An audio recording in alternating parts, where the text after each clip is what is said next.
I know it's been a minute since the last Diaries of Your Art Dealer YouTube video, but your boy's been working. On the night I was born, the rain was pouring, God was crying, lightning struck, power outage, sparks was flying, the real one's here, the young boy that walked with lions, around the outlines of chalk where the corpse is lying. Of course I'm trying to revive a sport that's dying, but the guns and the drug bars that y'all relying, got these nerves thinking that you niggas hard as iron, but that just means I've been really trying to put a lot of work and elbow grease and effort into doing this startup that is Memory Gallery, trying to make it what it is. Honestly, this video is a little bit different. This video I just want to go over my last shoot, the shoot that I did do recently for a local artist in the Philadelphia area, and tell you where my head was at, what I was going for, what we were trying to achieve narrative wise, storytelling wise. So let's jump into it. The interview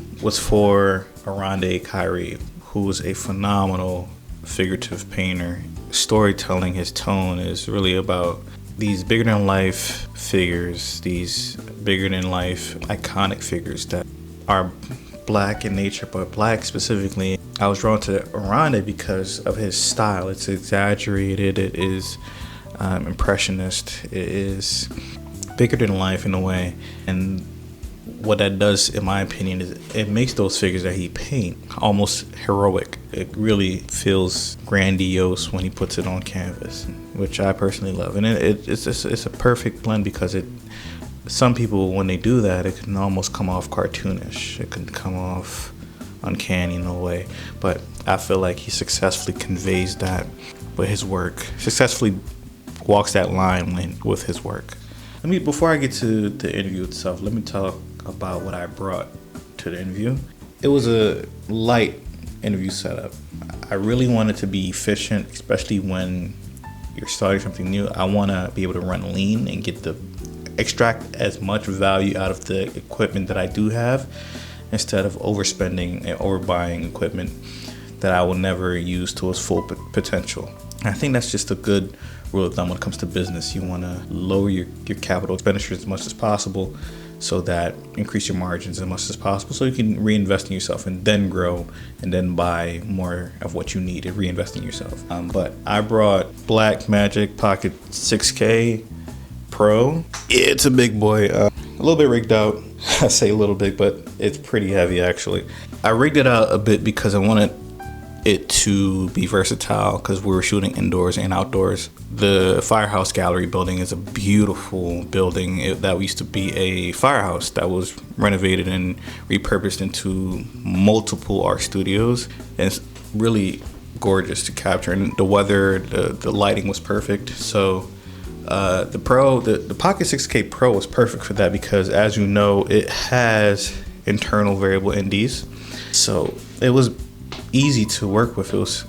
We could shoot fast. The second most important thing to highlight about the setup with the 6K is that I do have a Pro Mist filter. I think a 1/8 Pro Mist filter slotted in that lightweight matte box in the front, and I think it didn't take away from the fidelity of the image.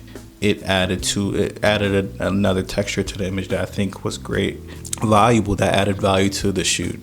Something else that I did bring that I don't have with me was my Sony A6500, which is a small hybrid mirrorless camera, and that was just to get photos really. But I did end up using it to get a different angle shot of the interview, and I was worried about matching the colors with the B-raw footage, but I did it anyway, and I got close enough, in my opinion.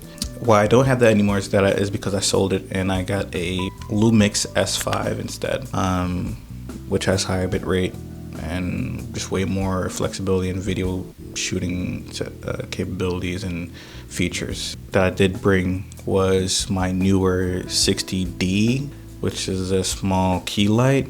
It's not bicolor, it's one color, which I do plan on upgrading, but it did the job. And I did bring a big matte box, bigger than this matte box, to get a really soft light. So that's what I brought. Obviously I brought some sound gear as well. I brought wireless lav mics from Newer, which I love. the one I'm using right now. And it more than did the job, right? That lightweight setup was a breeze, guys. I'm used to a much heavier setup when I was doing interviews for Guru House magazine, and this just made the job easier and more enjoyable, in my opinion. So his studio was a bit cluttered, but it was authentic, right? So I didn't really want to move anything around. What was great is that there was a lot of dressing in there, things that would make for great B-roll, things that would make for great color contrast, and his nook that he uses to actually do his paintings was perfect for to angle the video setup, right? I had my A64 6500 adjacent at another angle, close up on his desk, capturing another angle, and we had a painting that was kind of blocking some light, that was kind of adding, framing him out and bouncing light from the window onto the other side of his face, which was, I think, pleasing. It looked good to me. So that was the setup. We put the lav mic on him. I got a lav mic extension, so you didn't see this thing on his shirt. It was plugged into the side, and we ran it up his shirt, so you could barely see it. Now, what we were going for, right, was story. Like I said, to me, the characters that he paint always or kind of seem almost heroic. So heroes have a backstory. So I wanted to get at his backstory. How did his younger self, his younger experiences shape his current art? And it was a good conversation. That's what we were trying to go for. And aesthetically, I wanted, with the B-roll, to make it look cinematic, make it look dramatic in a way, right? Obviously with the slow motion shots, but with the movement of the slow motion shots as well. There was also some fast motion shots where we dropped the shutter speed and the frame rates, which make everything look sped up. It was a combination of the slow and the fast that I felt like was jazzy. So in that interview and the pre-conversation that I had with Oronde, and he said it himself, his art is really jazzy in nature. It's rhythmic in a jazzy way, and his music experience is informed by jazz music a lot. So the post-editing was done to jazz music, modern jazz music, but still jazz music nonetheless. And the pacing, the beat of cuts, the pacing and the movement of the B-roll, I wanted to feel more like jazz music. Shout out to Dustin Conrad. This album right here, fire. I actually reached out to him like a bird and said, hey, when are you gonna put this on a CD? Because he has album prints, record prints coming out, but I'm preferential to CDs. I have a big CD collection. I just think they're at the happy medium when it comes to physical media. But that was the goal. Aesthetically, we wanted things to feel jazzy. We wanted it to feel dramatic, heroic in a way, conversation to feel deep. And me personally, the through line from all my interviews that I like to do with artists, musicians or visual artists otherwise, I lean towards the side of philosophy. I lean towards the side of conversations that are deeper, in a sense. I try not to be pretentious. I try not to have silly, goofy, circle jerk conversations or out there conversations, but I do want people to be their authentic self on camera. But at my director side, I do want to always steer the conversation to be more philosophical and more worldly in a sense. I don't know if worldly is the right term, but hopefully somebody out there gets what I'm talking about. So that was the theme, okay? Yeah, and we did do some shots as well. The shots that I captured, I wanted to capture him looking dynamic, looking proud, looking dignified. So we did some shots inside his studio, outside in the hallway. And there's one shot that I didn't get. I wanted to incorporate, I had this idea of using a projector. I'm not going to say in what way, but because I might use it in the future. But I wanted to use a projector in one of the shots or one of the B-rolls, but And this is why you should always test your idea before shoot day. It didn't work the day of because of the cord that I used was this cheap cord that I got from Amazon, and the projector could not read video feed that was coming from my iPhone.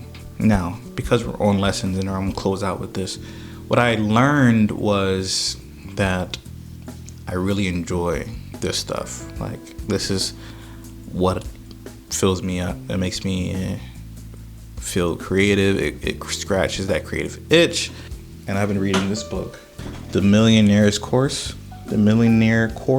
And in one of the chapters, the author talks about affirmations. And we all heard about affirmations, but I never really looked into it or got it. But it makes sense in the way he framed it. Yes, an affirmation that I'm going to start saying is, in an easy and relaxed manner, I am making money with my art and creativity in a healthy and positive way, in its own perfect time, for the highest good of all.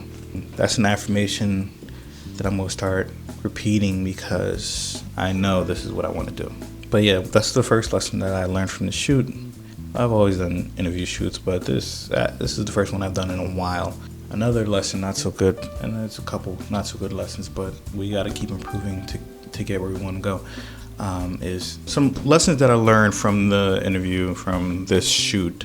Mind you, this is my first experience in this specific space, in this specific industry. It's important that I remember to learn as I go and not just rest on my laurels and think other rules will apply to this scenario or this industry or this client base.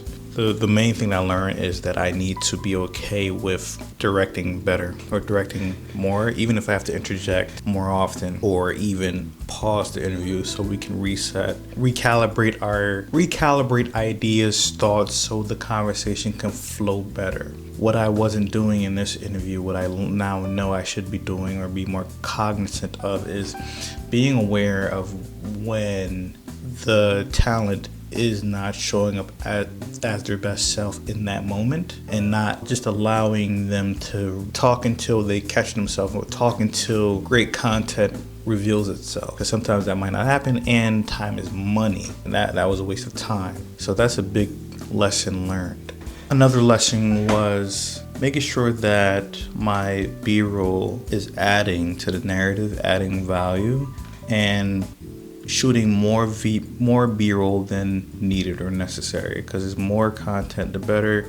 It's better to have more things to pull from when in post than not enough, right, where you're reusing things that you've already shot. Another lesson is lighting.